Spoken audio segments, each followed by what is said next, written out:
I think it's now 2 games that y'all shut them out on fourth down attempts. Just what is it that you felt like you matched up well in the front line against their offensive line when it came to that? Yeah, well, I think our guys did a really good job, just responding to the fourth down challenges we faced, this game. We talked about it all week in practice that was the turning point of the game last game as well. So our guys were really focused on fourth down, and I think we got some big bodies up front, with Big Zay and Big Will and those guys. They did a really good job pushing the pocket back and making sure, especially on that the sneak play.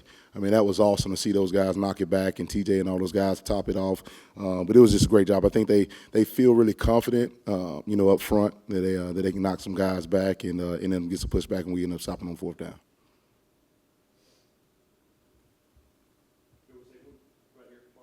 Pete mentioned and Will mentioned that it wasn't a perfect performance for you guys, despite kind of just allowing one garbage time touchdown. What did you see? What improvements could have been made? Oh, absolutely. I think when you think about just starting in the back end, some guys were turned loose, from a coverage aspect. We need to make sure we clean that up.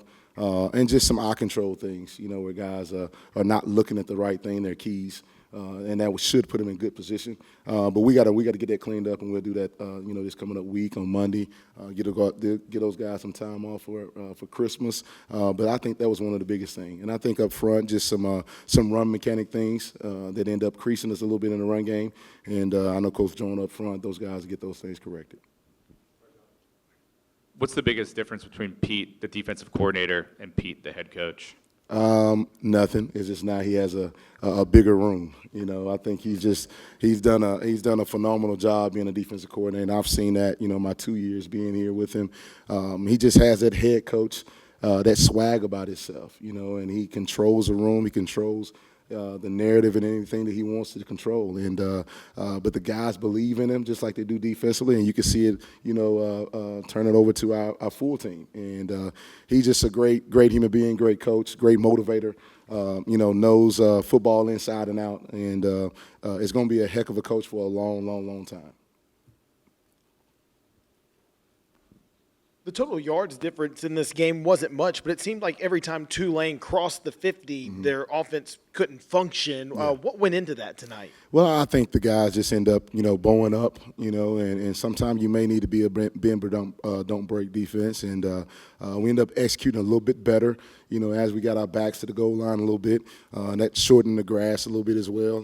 Was able to come away with some turnovers, get them behind the sticks a little bit once they cross the 50. So that's always huge anytime you can do that and not allow, field goal attempts and things of that nature. But I think that was the biggest thing. We started executing a little bit better once we got toward the goal line.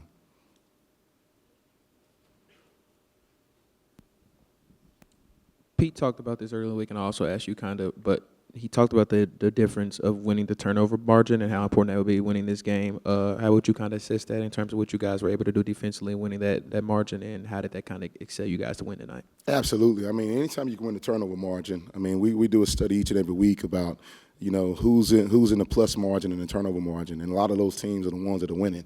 And if you can do that each and every week, it's going to give yourself a really good chance to win. And tonight, I think we had 2 fumbles as well as an interception, and those fourth down stops, we count those as turnovers as well. I mean, that's when you're +7 in the turnover margin. I think you should have a really good chance to win. And so we harp on it each and every week. The turnover margin is really key.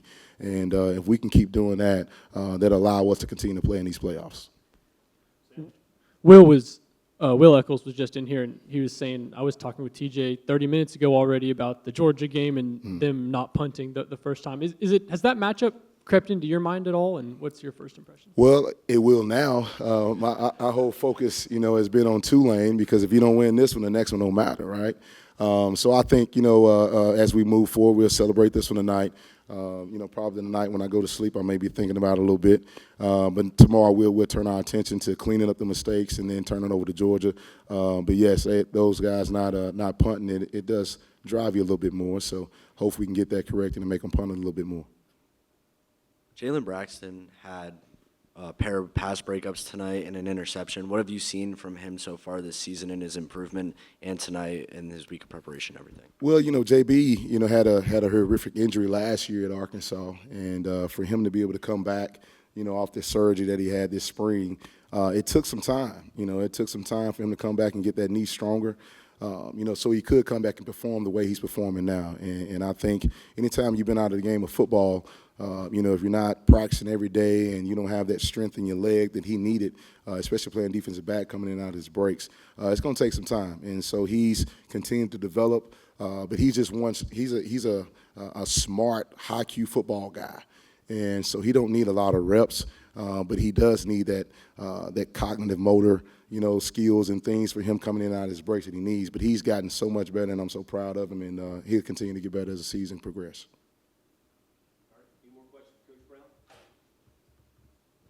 Good. Howdy, Toddy.